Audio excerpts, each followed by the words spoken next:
Welcome to episode 242 of Empty the Bench on the Empty the Bench Podcast Network. He's Tom Albano. I'm Nick Morgasen. Follow us on social media at ETB Sports, Facebook, Twitter, Instagram, and TikTok at ETB Sports. Follow the Empty the Bench Podcast Network at ETB Network, Facebook, Twitter, Instagram, and TikTok at ETB Network. Follow our YouTube channel, youtube.com/ETB Network, which is now broken the over 800 subscriber mark as we get closer and closer every day to that 1,000 subscriber mark. So please help by subscribing.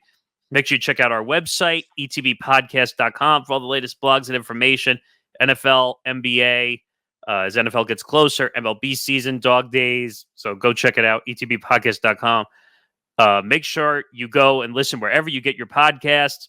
Apple, Spotify, iHeart, Odyssey. We're on all the platforms. So if you don't have time to watch, take us on the go and listen. Also, Empty the Bench and the full network presented by Playback. Watching sports is more fun with others, but we spend too much of our time watching alone. Playback is a virtual space where communities can stream live sports together with everyone perfectly synced up. Creators can hop on stage, deliver their own play-by-play analysis and commentary, and invite viewers up for Q&A.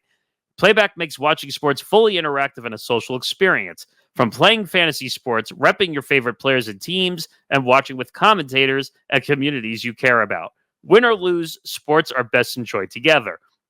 Join our community by going to playback.tv/ETB Network to find out more, including our live stream schedule. And I can't say much, but we got a little bit of a teaser for Playback to start off here. There is a huge amount of content coming.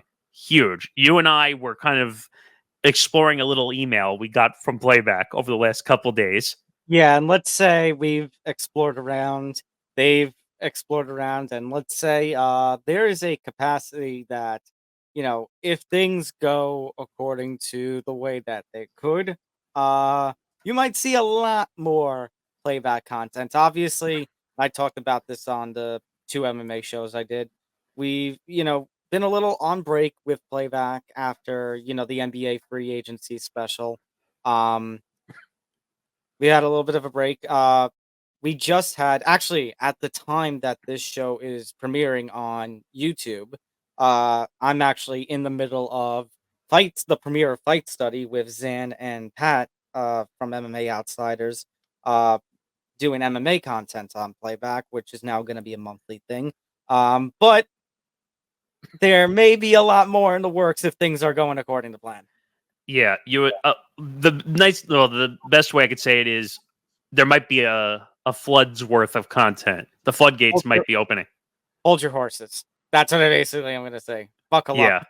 Yeah, buckle up because you're gonna see a lot more of us probably very soon. But here's what's coming up on the show. So this is one of my favorite shows because it's media content galore, media rights galore. And the whole first half of this show is media content, NBA talk, and specifically NBA media content. So this is your wheelhouse. Yes, this was fun. I actually, did a video with Zan Bando, obviously your co-host, and does Bando's breakdowns. We did a whole video on the WNBA deal when it broke, and it was massive. And we'll get to that. Hi everyone. Yeah. Hi. No, you're not hearing things. We really had a record scratch 5 minutes in. I know we haven't had to do anything like this before. And we're talking about, when you hear that record scratch, it's very rare on this show, but that usually means something has happened. So it's time for a little bit of a fourth wall break. This is actually now Nick and I's second attempt to record the entire first half of this show. The reason is because we had sat down at about 1 o'clock, 2 o'clock on Wednesday afternoon, July 24th, talking about the big story here, which was what I was kind of alluding to in the first part, about the NBA media rights. Well, when we had the original recording, we just had a report that Warner Brothers was doing that 11th hour matching of Amazon's offer. But now, to further this little fourth wall break, it's now near 7 o'clock p.m. Eastern on the East Coast, and so much has now blown up. So the NBA has now finalized a deal with Amazon. I have for the ones who are listening in and not watching on the YouTube feed, I'll read the banner here. NBA finalizes deal with Amazon after league rejects WBD's 11th hour matching of Amazon's offer. WBD implies it will sue league, claiming NBA has no right to reject their matching. So, a lot to take in. A couple of statements have come out over the last couple of hours from the time we're recording this. From the last day, if you're listening or watching this at the time that this show is premiering, um, the NBA, I mean, obviously WBD made that 11th hour deal, as everybody kind of knows at this point, $1.8 billion. We had the idea that Warner Brothers was going to match one of the offers, and it came out through insiders that it was going to be Amazon's offer.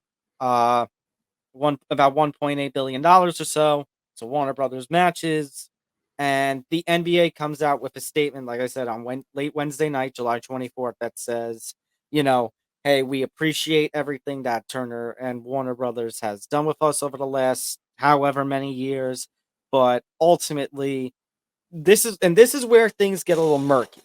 Pardon me, the NBA is claiming that Amazon, let me try that again. NBA is claiming that Warner Brothers Discovery, when they actually put their offer together, it actually does not match The what value, Amazon, the the value. value of the deal does not match what Amazon has put forward. So basically, because there's a lot of BS going around about escrow money from everybody. That includes ESPN, NBC, and now They want Amazon.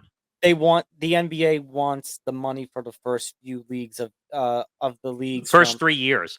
the first 3 years up front.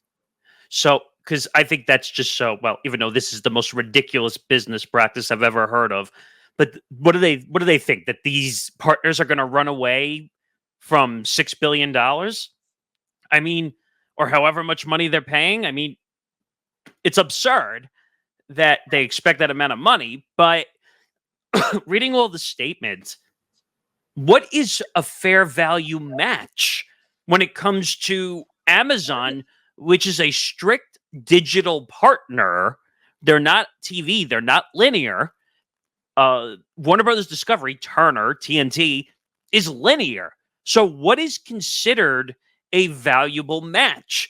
Because all they have is Max as a streaming platform. Correct.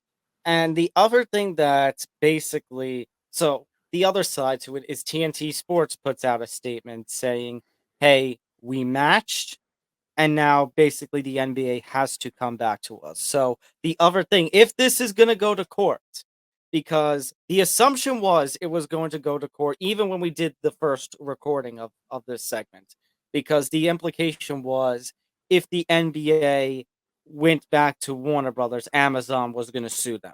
And now here it sounds like Warner Brothers Discovery is going to sue the NBA. So the NBA kind of in a no-win situation. And if this does go to the courts, as I think it will, one thing that the judge or whoever will have to make a decision on is in the language of the contract before we even talk about fair value. Looking at the contract and all the negotiations, the fact that Warner Brothers is trying to match Amazon's offer, does a match imply that the NBA has to go back to the best way I can describe for those who might be a little confused? Think of it like NFL restricted free agency, where anybody can bid on a player, but then the original team, actually NBA has this free agency too, that the Yeah, NBA, NBA and NFL have this. where the original team gets the opportunity to match the offer that a new team is offering to the player. So Right. the court has to make a decision on it. Who has the last say? Basically, does Warner Brothers, as the let's call him the original owner, do they have the right to match? And if that happens, does the NBA are they forced to go back to Warner Brother, or does the league, who's looking for the best kind of deals possible, do they have the final right to say, hey, you came to us way too late with an 11th hour kind of thing. were going to Amazon, because we actually did discover in the original recording, it's weird. All those reports came out from the NBA insiders over the last few months about these deals. These matching rights. Right. But then we found out that these matching rights, there was a time period for it to kick in, and technically Warner Brothers filled in with the time period. Well, and you had the whole David Zaslav scenario where he basically blew off the NBA and said, like, I don't need you, whatever. I think that's at the center point to all of this, Nick, and the center point to our struggles, because if you actually look at social media, the most of the NBA fans actually want Warner Brothers to win for two reasons. One, because it's a streaming platform, and we had our discussion about sports leagues going over to the streaming and what that does for certain audiences. And number two, because people want the inside the NBA to remain intact. And we talked about that in our original recording too, about, well, what happens involving, somebody like a Barkley who has an out clause with inside the NBA. So people want Warner Brothers to win here, and it will be a shame if it does go over to Amazon. But one, you have to give credit where credit's due to Amazon for what they're trying to build in the sports streaming game. And number two, it all goes back to what we talked about with Zaslav, the fact that he said, "Oh, we don't need the NBA," and now here it's the SpongeBob meme. I don't need it. I don't need it. I don't need it. I need it. Now, my question is, sorry to interrupt. I said my point is just, if Warner Brothers loses the NBA and the fans are outcrying and everything, they have nobody to blame but Zaslav. Well, they have no one to blame but Zaslav, but also, I mean, if Zaslav, not that he needs a defense by any means, but the shareholders, blame the shareholders for saying that not to spend the money originally. Because the shareholders basically say, why are we going to pay an absorbent amount of money when we're not getting a big enough return on the money? I don't agree with it, by the way. But now, all of a sudden, you know what probably happened? And I said this on the original recording, too. The stock tanked big time. And the shareholders finally had to come to you-know-what moment and said... Okay, come to Jesus moment. Come to Jesus moment. And basically said... Oh, good. No, say like, hey, oh, crap, we kind of need the NBA here. Like, I can't believe the number of people... Like, do people not realize, and when I say people, I don't mean the average person, but I mean, like you said, the big wigs who make all the money and everything. Executives. Yeah. The executives. How did they not really, like, you're talking about a league, and I said this in the original recording, and we'll talk about it again when we do the redo for the WNBA portion of this segment. The NBA, we've talked about, over the last several years of our time podcasting, Nick, how the NFL may have usurped the MLB when it comes to this idea of the national pastime. But the NBA, is taking over in terms of popularity as well. It has gotten up there over the last 10, 20 years as well. I mean, I would argue in debate that NBA is actually doing better internationally than the NFL. Believe it or not, in some aspects. I wouldn't say everything, but... Yeah, not every aspect, but at the same rate, when you have a league with so much upward trajectory and a league where, I mean, the cash money is flowing. I mean, you just look at those player contracts within the NBA, how, like, it just baffles, and the ratings that a lot of these teams, especially when it's a big marquee matchup involving either big stars or big rivalries and big markets in the NBA. Like, I don't get this. How do people not realize, these executive people not realize, what they were saying when they were saying, "Oh, we don't need the NBA." It goes back to Nick, because we talk about how basically, now we originally said this in the original recording too, and the announcement from the NBA, it's over, it's finalized. NBC is basically going to be the new number one. Well, let me just clarify that also. So ESPN ABC will always be the number one package. All right, that's true, because they have the finals. Because they have the finals, and they have conference finals, and they have Christmas Day. Mm-hmm. What NBC is taking over is a lot of what, ironically, TNT had. Right. This basically was going to be an extra TV package. Well, TV pack. It was going to be a streaming package, and now basically Warner Brothers is trying to step in and make it a third TV package for the league. And like you said, if it does any sort of streaming, it would be basically Max. Well, they were doing that anyway. So anything that was on TNT was going to Max anyway. Mhm. The thing is, Amazon and Prime Video, their subscriber base It's a lot more. is bigger than whatever audience is probably watching on TV for TNT or watching on Max. Yeah. So, and let's be real here. Of all the streaming platforms, most people don't know Max. No. And let's be real here. And to add a little caveat to that, look at it in the other way. If you ask most people if they have any sort of service that they're subscribed Amazon. to, most likely it's Amazon Prime because number one, think about it, it's Amazon. It's more than just streaming. The main reason people have Amazon is, oh, yeah, I've run out of toilet paper. Okay, I'll just order it and it can come to my door. Well, it's interesting. Wait a minute. It's interesting you say that because Amazon was talking about adding in-feature stuff during the games where, hey, if a deal comes up, or I heard this, it was a while ago, but like the commercials would be made clickable to buy products in the middle of the game. Hey, I need this. Open your Amazon account while you're watching your the commercial break and buy a product. And think about what Amazon is doing, because obviously, on one hand, we give credit to Netflix as well as they're trying to get into the live sports game. They, have the Christmas Day games for the NFL. They had tennis. They had tennis. They're going to get the WWE beginning in January. But you gotta see what Amazon is doing.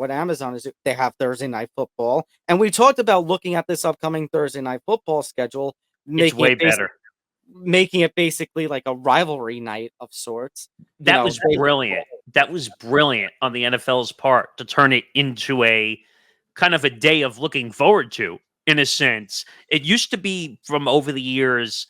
Fox that had Thursday night, NBC had Thursday night. They would just throw all the shitty football games onto Thursday because no one cared. Now Amazon, well, because they have a little cha-ching money to get the games they want, but their marketing is spot on at Amazon. And so if you're Amazon, and that's the thing, when we said in the original recording too, if you're Amazon and if the NBA ends up going back to Warner Brothers, they would be the ones who are suing, because obviously it's not going to come for another year because Warner Brothers still has another year on their deal. That's going to be interesting now. Oh yeah, that's going to be really interesting. But Amazon was going to have Thursday, Friday, Saturday NBA games. After football. For Thursday is after football. But look at what Amazon's product is. You're going to have Thursday Night Football, 3 days a week of basketball. NASCAR. They're going to have NASCAR, and they're going to have the WNBA. Actually, the only sport they technically don't have is the NHL. Yeah. Because they have MLB games with the Yankees. I mean, well, yeah, for the Yankees at least. I don't know about other teams, but I heard they have some others too in other markets. So they have everything that you. I think they're doing UFC or some other stuff. They were trying to UFC specifically, other promotions. Yeah, they were trying. Oh yeah, they did have one championship for a while. I think they still do. But they have everything. So, I mean, you got to give credit where credit is due. But yeah, that is the other thing now. And Jimmy Traynor kind of pointed it out. Just imagine now, though, you have a lame duck scenario where basically, and and Warner Brothers could be broadcasting inside the NBA for its last season, with the full knowledge that we could be in a situation where the channel, like you mentioned, with Zaslav basically originally saying we don't need the NBA, now suing the league to get them back, whereas the league now wants a divorce. It's insanity of what There's another issue though. So say in some miraculous way they win, and the courts say, screw you, NBA, you messed up. Warner Brother, no, not that NBA messed up, but saying Warner Brothers matched, you have to go back. But I'm saying basically they mishandled it, the way the matching worked. So they said, all right, you have two options. You either make a deal for them, and the other option I heard was cha-ching, go away. That's the other option. You have to pay up basically to get out of the deal. But again, what is the determined value for that? Because there's technically no contract after this year. Correct. And that's the thing. Again, it goes back to the question of what, number one, actually both the two questions. Number one, is the WBD's matching the final say, or does the NBA who has final say? And number two, it's about the value, because again, the NBA wants the escrow, wants the first few seasons from each partner up front. 3 years. Can Warner Brothers really match a business? Warner Brothers, they got Zaslav, they got Turner, but you know who Amazon has? Jeff Bezos, who can offer, for Jeff Bezos, money is an object. Oh, here you go. It's money's like toilet paper to Jeff Bezos, ironically enough. But I don't know. This went from being like very clear to very ugly in a couple hours of this news changing up.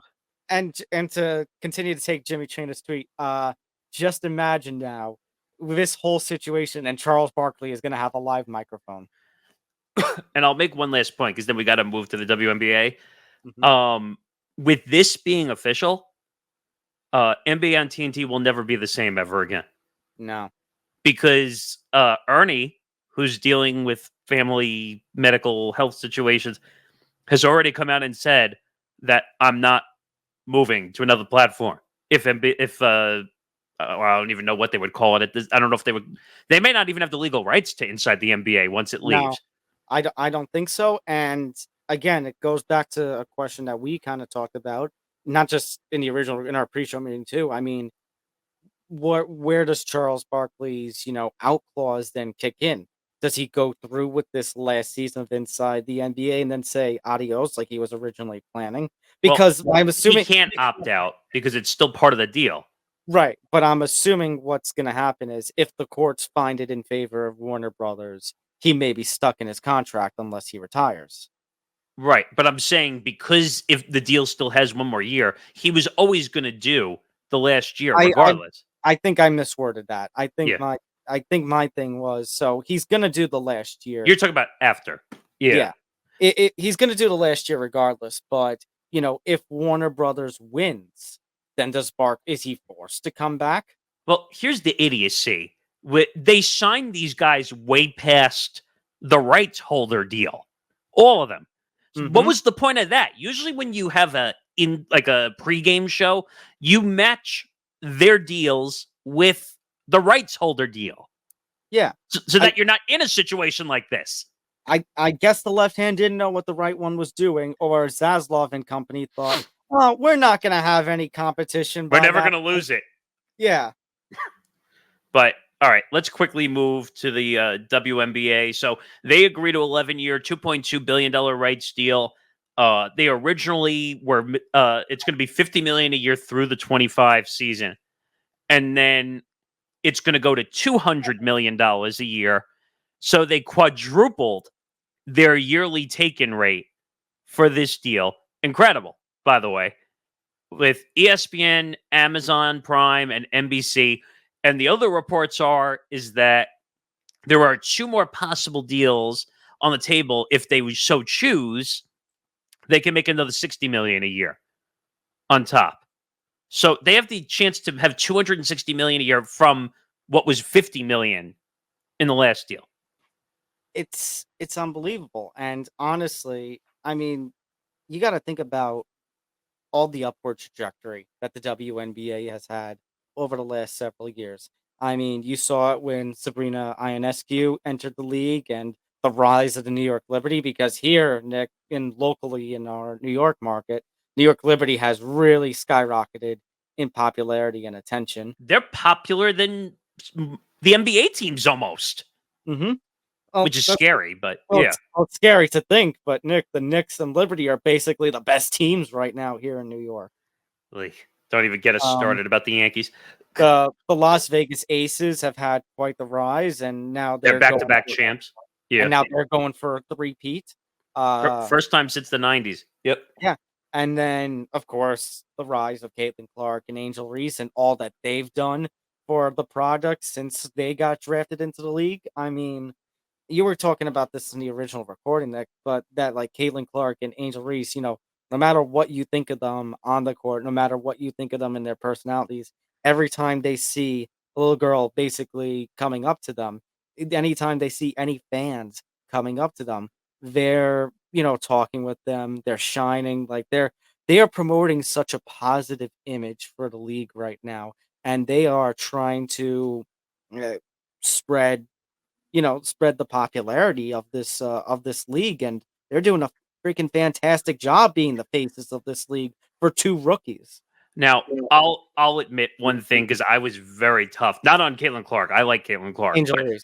I was very tough on Angel Reese at the beginning because of all the constant ego and Right. attitude and stuff. And she was a little bit of a little egocentric maniac to begin when she entered the league. But I got to give her some credit. She's learned to handle herself in the WNBA. She's actually a really good spokesperson for the WNBA, like Caitlin Clark is, even though Mhm. I think it's insane that the two of them are not on the roster for the Olympics at all. Yeah. I could scream a million times about that. But you know what?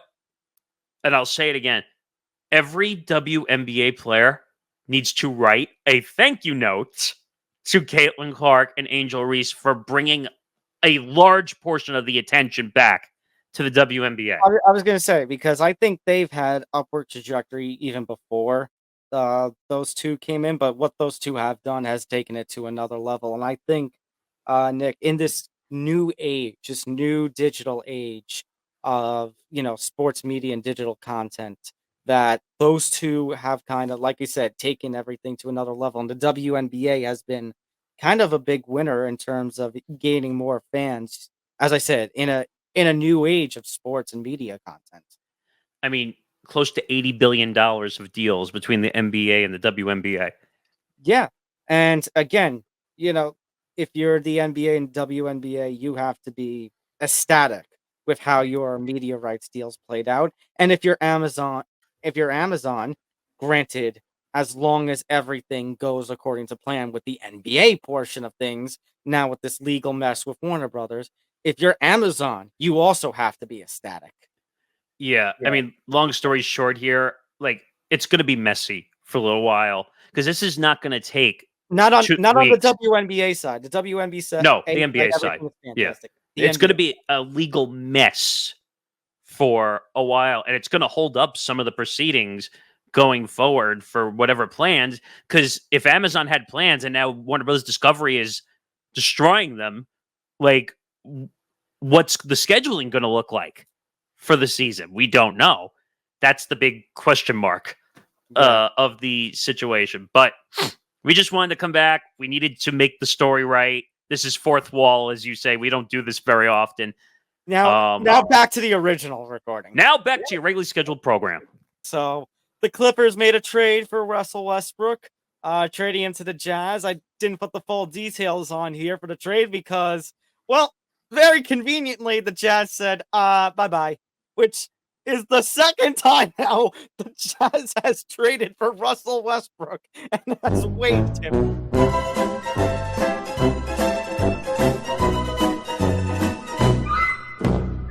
So now I want to go up to Russell Westbrook if I see him one day and go, "You like jazz?" Because the answer is probably Whatever you do, don't take a water bottle or a popcorn bucket and show it in his face because then he might threaten to hit you too. Oh, Um, but you know what? Russell Westbrook is on borrowed time, in my opinion, in the NBA. Do you realize that the last option is still part of that insane deal that he signed with the OKC Thunder way back when? Yeah. How many times has that freaking contract been traded? I mean, how many seasons has he been on? Nick, it's hot potato. We're gonna Seriously. play some hot potato. He was on the Rockets. He was on the Lakers. Well, now here's my question, because I'm looking up the teams. I'm looking up the teams right now. My question is: are you going to count anything like the a situation like the Jazz where they've now released him twice as it's kind of insulting, if you ask me. I know. So he's been on the Oklahoma City Thunder. He was there for a long time. We've talked about it, when we talked about the Thunder and some of its players from that time in the past, about the Westbrook, James Harden days over at OKC. He's been with the Houston Rockets. He's been with the last 5 years, Nick. Oh, the Wizards. The last 5 years. He's gone from the Thunder, after that, playing there 11, 12 years, to the Rockets, to the Wizards, to the Lakers, and to the Clippers. And in the time between, now he's twice been traded to the Jazz, and both times the Jazz said no. I mean, that just goes to show how much his career and trajectory dropped off. I mean, you're right. You're right. He is getting to the point, this is now, 17, 18 years. So we're getting to the point where he's been on borrowed. He's been on borrowed time for like the last 4 years. I mean, but the thing is, he can be a decent veteran presence. But it goes back to what you said. It's the contract that he gets. And what about the fight that happened in this past NBA playoffs? Do you remember he almost beat somebody up on the court? Right, which isn't a good look. But if you're the NBA franchises, I'm not sure how much you care about that as you do the fact that it seems like every time Russell Westbrook gets traded or his name gets brought up in rumors, trade discussions, etc., it all goes back to the contract. It's true. And I just looked up the contract terms. And of course, Spot Trek has now made them premium, so now I can't even use that site anymore. Because Spot Trek. I was going to say, technically, he doesn't have a contract right now because the Jazz waived him. But I was just trying to find in general what his contract was. So his deal, I think, was 5 years, $206 million. Yeah, because if you're a team and you see the production that Russell Westbrook is putting in, certain teams are going to be like, I don't know with that contract. Just so you know, his career earnings, and this is what I find insane, $340 million. The guy hasn't won a title. But again, goes back to what I kind of alluded to. Well, 2 weeks ago, and now what we were talking about, the NBA, a player-driven league, all the money that's coming in for those players. So if you're a name like Russell Westbrook, even if it's a bit of an overpay, they're going to get that deal. So the Jazz, and I don't know if they're going to be responsible for the money, but it says the Jazz, it's $2.5 million, which is small potatoes to what he was making. Yeah, but I'm sure the Jazz saw that and were like, yeah, whatever. We'll take that over 40 million a year. I've told you, I'm not a big fan of Russell Westbrook. I have never been a fan because he is a shit talker, but doesn't come through in big moments at all. He's had some big games in the playoffs, but he's supposed to be the point guard leader. It never really happened. I feel like the OKC disaster is a lot his fault, by the way, because he has a big mouth and is not afraid to use it. And if you remember, for the longest time, when KD left originally from OKC, we couldn't beat them. I'm gonna go join them in Golden State. Do you remember the amount of fights those two got into on the court when that whole thing went down? And that's all because Russ has a big mouth and is not afraid to use it. But he's had a decent career, like you said, 17, 18 years. I mean, you made $340 million. Just go away. Please. No one needs your big mouth. All right. One other thing.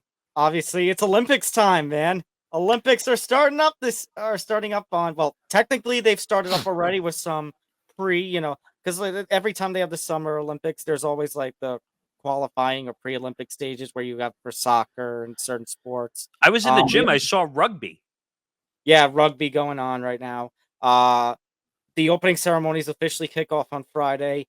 They've all named their flag bearers, and LeBron James has been named a flag bearer for Team USA. Ugh, just to give him more attention that he does not need. I mean, there's not a whole heck of a lot I can really say here. I mean, what I will say is, though, that everyone said, "Oh my God, Mr. Clutch, you beat South Sudan by 2 points." Yeah, Oh, yeah. I'm a little nervous after beating South Sudan barely and barely beating Germany. but Little nervous. Germany's a good team, though. At least, like they're one of the top teams in the tourney. Okay, fair. So, but South Sudan, and then everyone's like, "Oh my God, Mr. Clutch, you hit a shot." Okay, it's the Olympics. Yeah. Well, speaking of the Olympics, I think good opportunity since we talked about playback. We're gonna try. No set schedule yet, but as Team USA kicks off its group play on Sunday, The 28th. Yeah. we're gonna try to get a couple of those games in.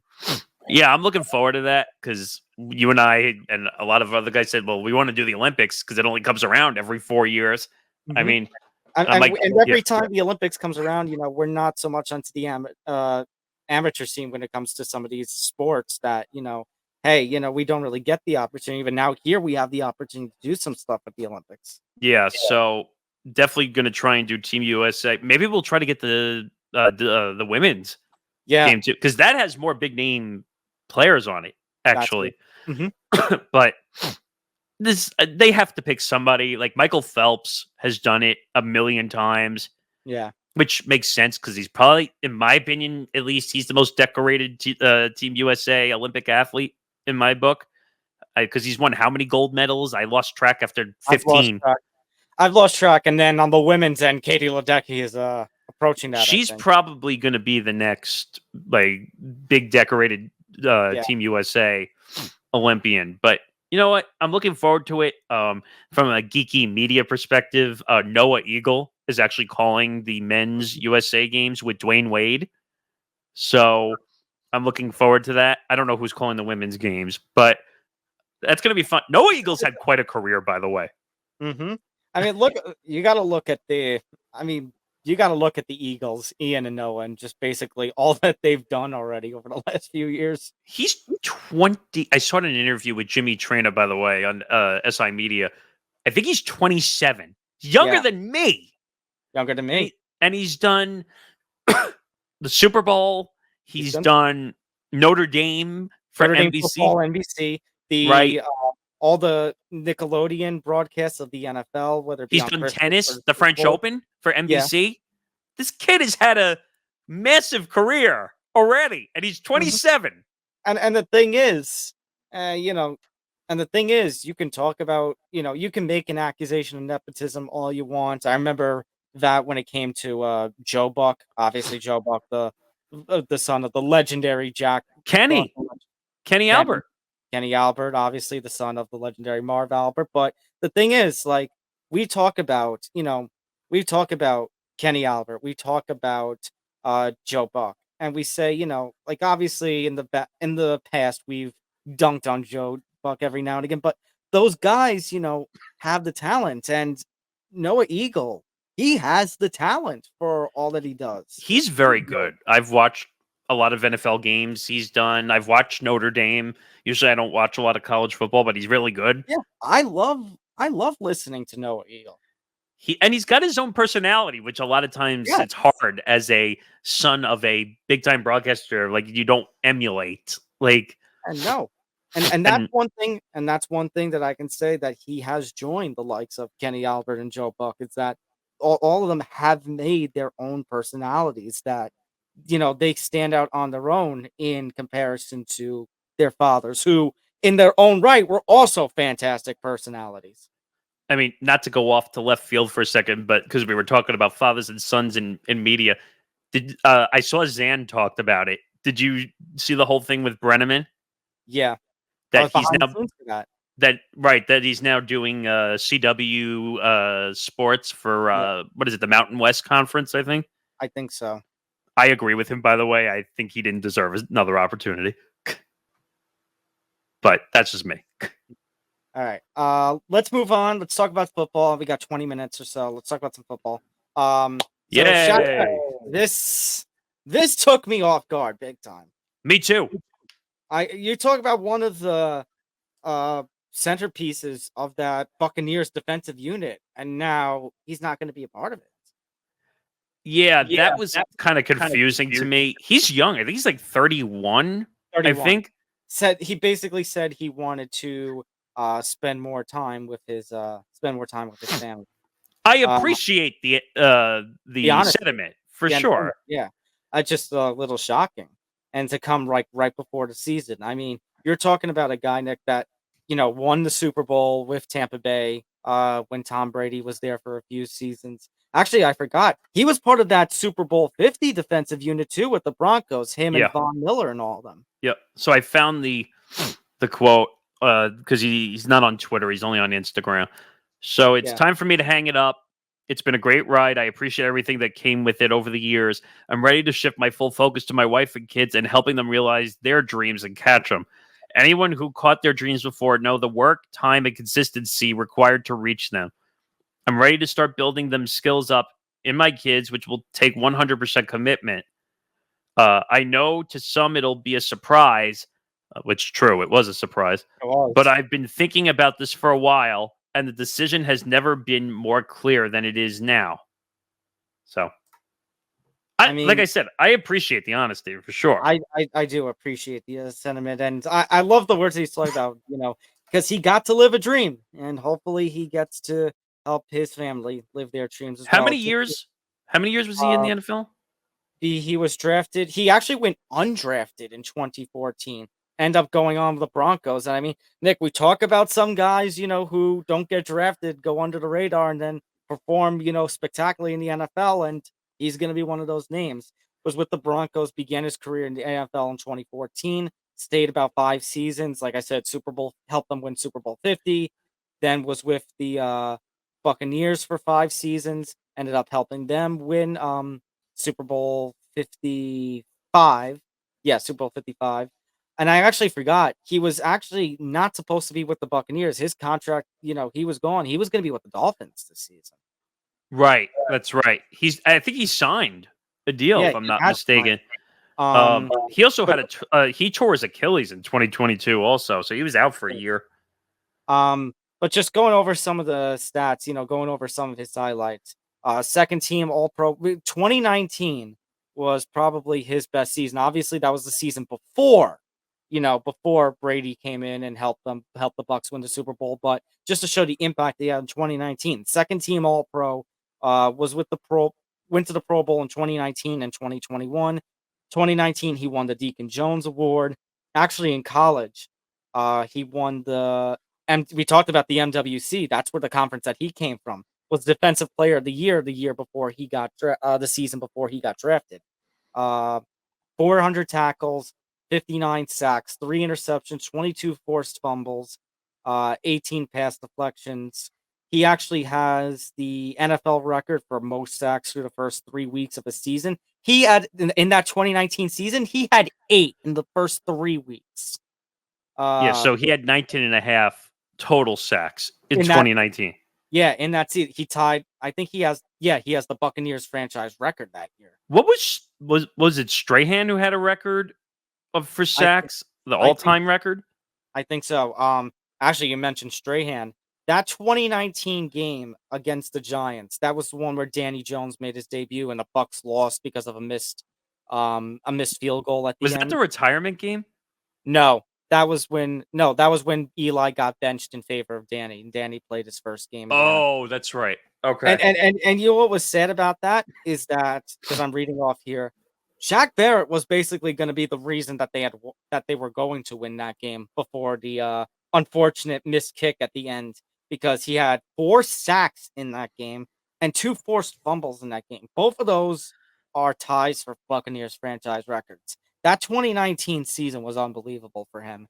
And like I said, Yeah. And like I said, 2020, the 2020 season uh ended up being a key piece to that Buccaneers team that did end up going to the Super Bowl. 2021 season was fantastic for him as well.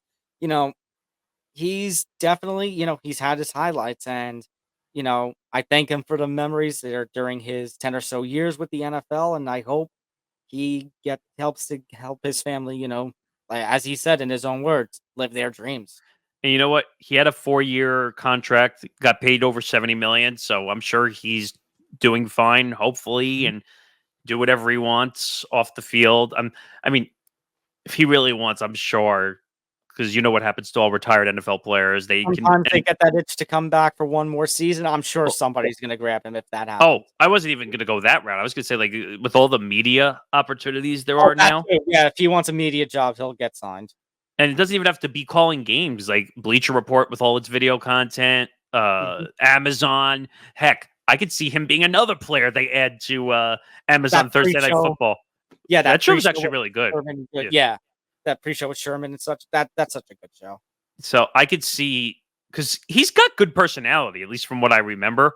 Hmm. So, you know what? I'm happy for him. He's one of the actually better guys that really has stayed out of trouble for the most part in the NFL. So we'll see what Uh, happens. we have a big situation though, as we're starting to on the rundown of the show. We have not one, not two, but three big name players who within the last few days All have right, all said, LeBron, hold your horses. not four, not five, not six. Yeah, I hope not. Just three big name players, though, that have all basically come out and kind of hinted they're not going to be at practice. They're not going to be at training camp until they get some contracts. So the first one, we're going to start with Green Bay. Jordan Love is refusing to practice until he gets a new contract. Now, I will say the two that we have here are different scenarios. Yeah. The Jordan Love one, I actually understand it because he's not signed at all. So if he gets hurt, he doesn't want a Joe Burrow Yeah. scenario where he got hurt before he signed his deal, and I think that affected the whole way everything Yeah. was done. It's basically it's because there's another quarterback on here that we're going to talk about. It's basically again that quarterback hot potato of who is the biggest paid quarterback in the NFL. This is The becoming one petty It now. is. And the one thing I'm going to say in which I disagree, Nick, is that what has and I don't want to fault Jordan Love completely on this because we've I don't talked fault him about at all. no, because here's where I'm going with it. We talked about the situation in which Jordan Love came into the NFL. Because remember, Aaron Rodgers had that big 2019 season where he was the MVP in Green Bay. And then all of a sudden they draft Jordan Love in the first round. Do you remember it was the two of us who were sitting there and we were just like, what did they just do? Like what, and we were talking about why would Green Bay do something like that? And Jordan Love to that circumstance, Nick, didn't play. I mean, barely played in his first 3 seasons because he had Mr. RELAX in front of him. So last season was his first season where he got to actually do stuff. So while I understand and not fault him from that sentiment, he's only played one full season. Joe Burrow's made a Super Bowl. Aaron Rodgers has won a Super Bowl. Matt Ryan has been. I'm trying to think of names who have earned that, top quarterback, paid quarterback, or whatever title that's been hot Well, potatoing. I'll I give you know a I'll give you a ridiculous one, but Joe Flacco winning a Super Bowl. Joe Flacco's won a Super Bowl. Matt Ryan's been to a Super Bowl. Jordan Love has only played one season. He played a fantastic season. He got Green Bay, to levels that Stafford. they, yeah, Matt Stafford. But you know what? Super Bowl. Jordan Love has only had one full season. Like I said, he's done fantastic. He got his team to the playoffs. It was 8 But games though. that's true too. But you get my points. Like I understand his sentiment of he doesn't want to, get hurt before he gets paid. But he ain't. What has he done to deserve the highest paid quarterback territory? Unfortunately, though, he's got leverage because he's the starting quarterback on the Yeah, roster. which is true. So, But again, unfortunately, yeah. no, but again, goes back to the stupidity of the Packers for drafting him in the first round after Aaron Rodgers had an MVP season. Oh no, they way overvalued him. Absolutely stupid. But Um, what I will say though is that they need to sign him. They have to sign him. He's the guy. And by the way, I will say one game that really helped his value, beating the crap out of the Niners. that I agree with. And I will say, in terms of his leverage, I will give you this. They also now need it after the Packers lost Aaron Jones in the offseason. Lost Actually, to it wasn't the Niners. It was the Cowboys. the Excuse Cowboys. me. Yeah. No, I understood what you mean. I understood what you meant. But I'll say again, for his sake of leverage, I will give you credit in that they lost a very big piece of their offense because now Aaron Jones, as so as his 2023 season was, he just went over to your rival. He's now in Minnesota. Well, because the Packers, I think that was the first hint that they know they needed the money to Yeah. sign Jordan Love. But if you don't have a running back, like Well, they have AJ Dillon, but I'm now, not a big but fan of AJ Dillon. but if you look at Jordan Love's game, he's a throw first quarterback. Oh, no, they have Josh Jacobs. Remember, he got signed from Raiders. That's right. But and that's a weird offense for him to go into, considering Jordan Love is a throw first quarterback in every way, shape, or form. He will look to throw before ever running out of the pocket. Well, let's flip over now to the other quarterback. Somebody who, I go about Super Bowl and stuff, but I don't know if this next guy deserves the highest paid quarterback total. But like you said, coming off of a season where he did well and stuff, we're talking about Tua Tagovailoa. Yeah, so Mike McDaniel, head coach Mike McDaniel, acknowledged that Tua's participation level training camp will be very fluid. This is standard contract stuff. Yeah. But here's where I was going to go with in a different scenario. He's had 4 concussions. And that's the tough part. It's like, on one hand, you have his injury history. On the other hand, we talk about, performances in 2023 with Jordan Love. In 2023, and I mentioned it to you guys. He We were led talking he led the league in throwing yards, I think, Tua, Yeah. right? We were talking about, do you remember we were talking about all that debate about DeMar and Joe Flacco about the comeback player of the year? And I said, I think Tua is a name that needs to be thrown in there as well. Because if he had one more concussion in 2022, entering 2023, that was probably the end of his career. And instead, like you said, he leads the league in throwing yards and helps get Miami to now. The way Miami season ended was kind of crap. Those back-to-back losses to Buffalo. But at the same time, you think about that competitive AFC East and all that he did for that team. So I actually think if they can get a deal done, they're going to have to sign him, or else he's going to sit. The whole the same logic that you just said for Jordan Love also applies here with Tua. Right. But what I will say though is I don't think Tua. A lot of people are saying Tua has the full leverage. I actually don't agree with that. Actually, I think he has some. He has some, but at the same time, I think you and I were going to at the same time. I think if you're Miami, you need some sort of insurance on the contract. Either that or Miami has to determine how much value they put into if he gains one, or I shouldn't say gain, but gets, one more concussion, then his career could be over. Or Miami might say, shit, that's 5 concussions in 2 years. Which again is very concerning. But you also, so from that standpoint, you have to look, but they also have to look at it a competitive standpoint. They need to usurp Buffalo. And we can talk about how Buffalo seems to be weak. But right now, when they still have their top quarterback in Josh Allen, when you have the Jets trying to make a run with Mr. RELAX for 2024. That division is way more stacked than it was, except for New England. Funny enough, New England's the one that's basically the one you can write off. But we kind of talked about it entering 2023 before Aaron Rodgers got hurt. We talked about the Bills, Jets, Dolphins, and how much of a toss-up that could be. So this is not surprising. I knew this was going to come out one way or the other, that he was going to sit. But his is more, I better get paid before I get hurt again. Because then the Dolphins will come back and say, oops, you got hurt. We're not paying you. And now for the third person. The third person is not a quarterback. This is a star wide receiver.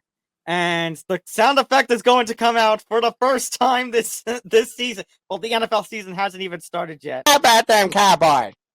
How about them Cowboys? CeeDee Lamb is not expected to report to training camp. He wants a new deal. Now, let's talk about something. He's owed $17.99 million. He's owed $18 million. He's owed $18 million. He wants Justin Jefferson contract money, which is like double or whatever of what he's making. CeeDee Lamb is a very talented wide receiver. I think we can have a debate about it. I think the one concern right now, he was the receiving yards leader, right? Yep. So I think definitely he could be up there. I mean, you think about what Justin Jefferson has done for the Vikings, and yeah, well, again, I think the issue with the Vikings isn't so much about Justin Jefferson as it is about quarterbacks. Well, he got hurt also, didn't he? Yes. I mean, so I think CeeDee's got leverage here. And speaking of quarterbacks, I mean, if you're Dak Prescott entering a contract year, you have to go to Jerry on your knees. I need CeeDee here. We can't lose him. I was going to bring that up because I've been hearing it for the last week about those two, and it's driving me crazy because I can't stand when everybody talks about the Cowboys. Just wait till first take. It's going to be unbearable.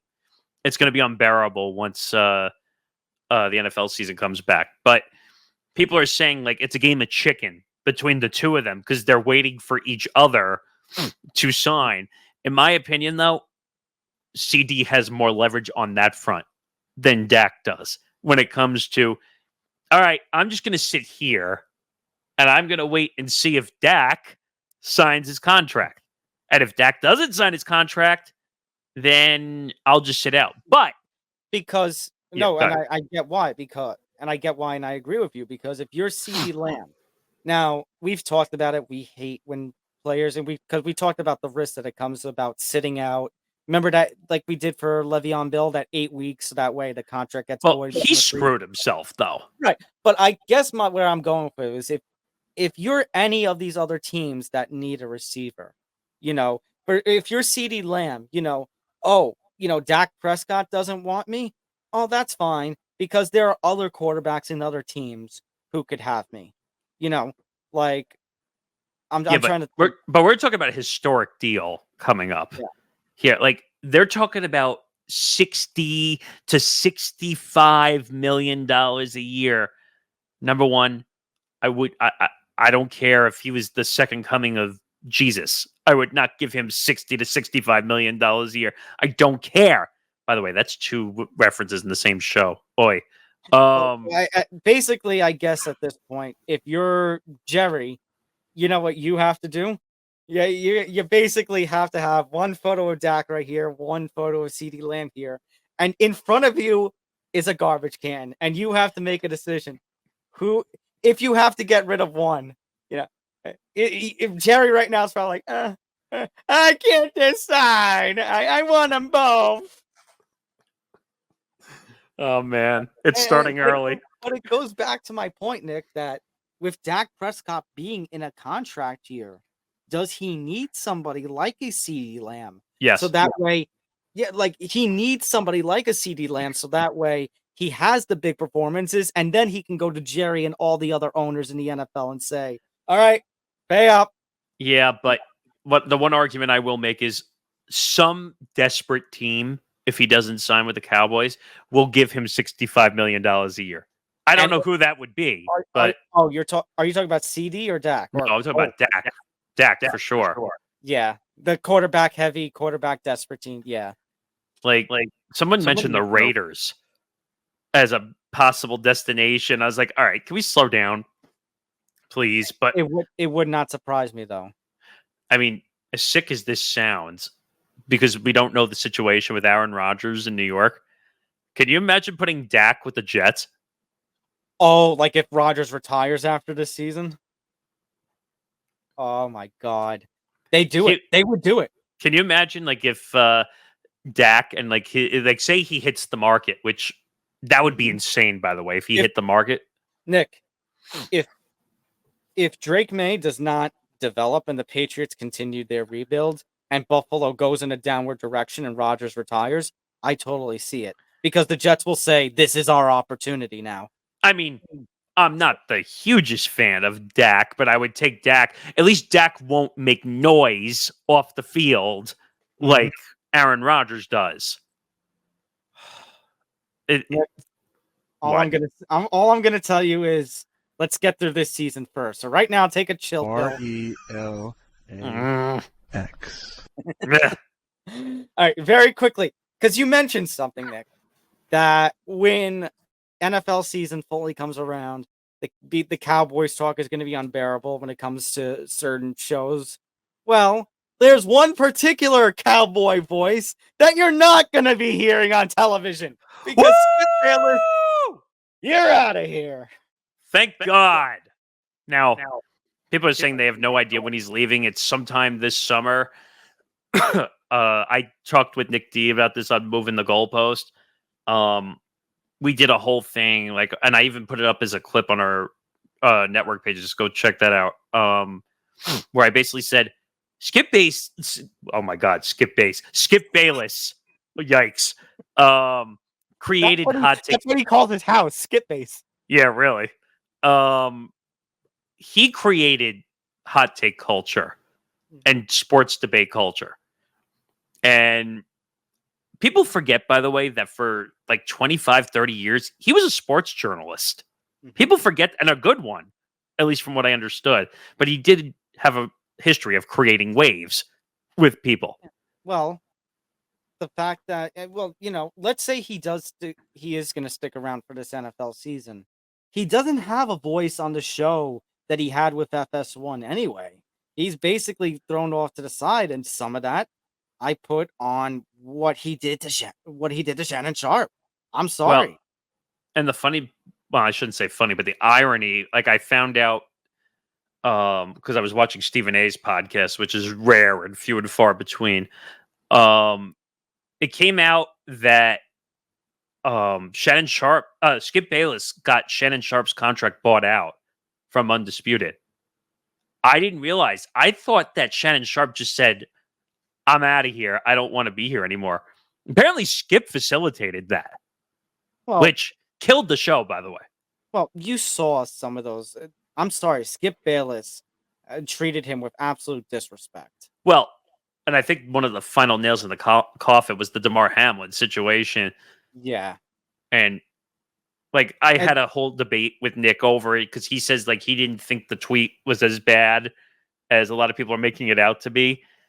Because he was just saying, play the game. We don't know the situation. But listen, I think that didn't help when you consider that months prior to that, they had that really heated confrontation on the Disputed. Remember the put your glasses back on and basically belittling Shannon Sharpe in spite of the fact that Shannon Sharpe is in the NFL Hall of Fame. I mean, here's the problem. Skip Bayless. He's a bully. He comes off as a bully to me. Yes, but I would also say that he does things for entertainment a lot. The problem is it doesn't come off as entertainment to me. It comes off as very annoying. Oh, no, I'm not saying it's entertaining, but a lot of it is not as much reporting as he likes to just trash people. LeBron is one. Tebow back in the day.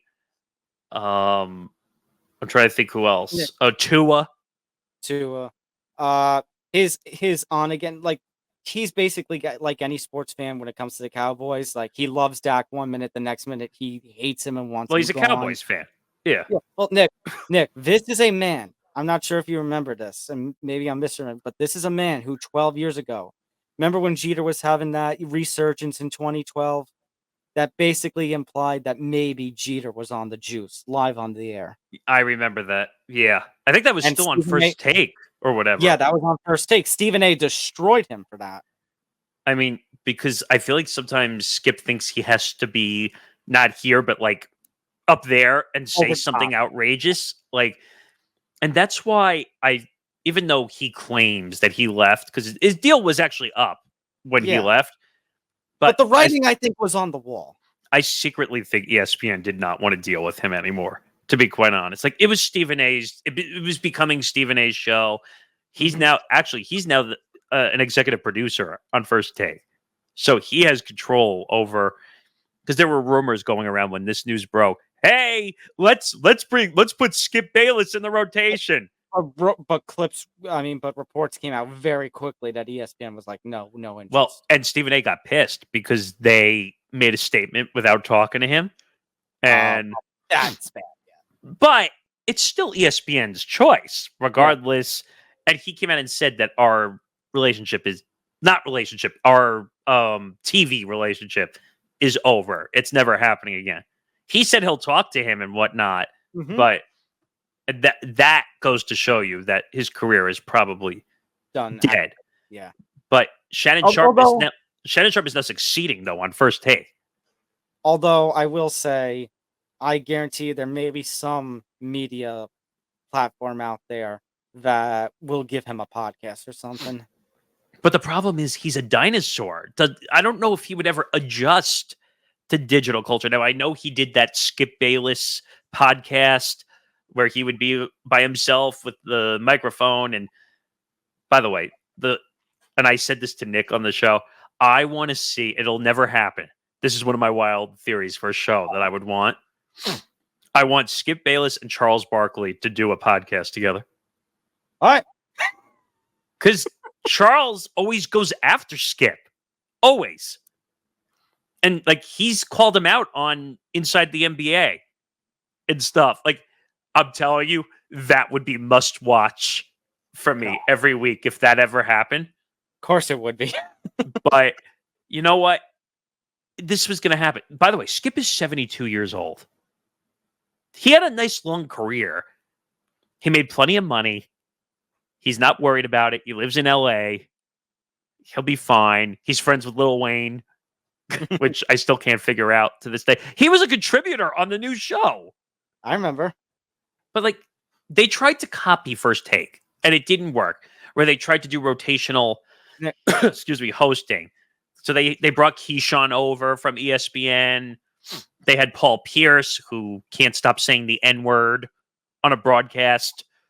Richard Sherman, who got arrested for DUI. Michael Irvin, who's now no longer on there. Rachel Nichols, who's the only one I liked, but she obviously had her issues way back when. The show doesn't work anymore. No. Yeah, I think that you basically kind of summed it up. I don't know if Skip Bayless, if anything, is going to comfort us. Oh, by the way, no, because you brought up how he's friends with Lil Wayne, how Lil Wayne was a contributor. I remember there was an Around the Horn where Lil Wayne was a panelist. You're right. I do remember that. You know what, though? Like, as much as we give shit to Skip Bayless, we got to respect the fact that he's had a long career. He, like I said, he was a writer. He was a newspaper writer. It goes far back as that. But there's a time and a place where you have to recognize that things are done.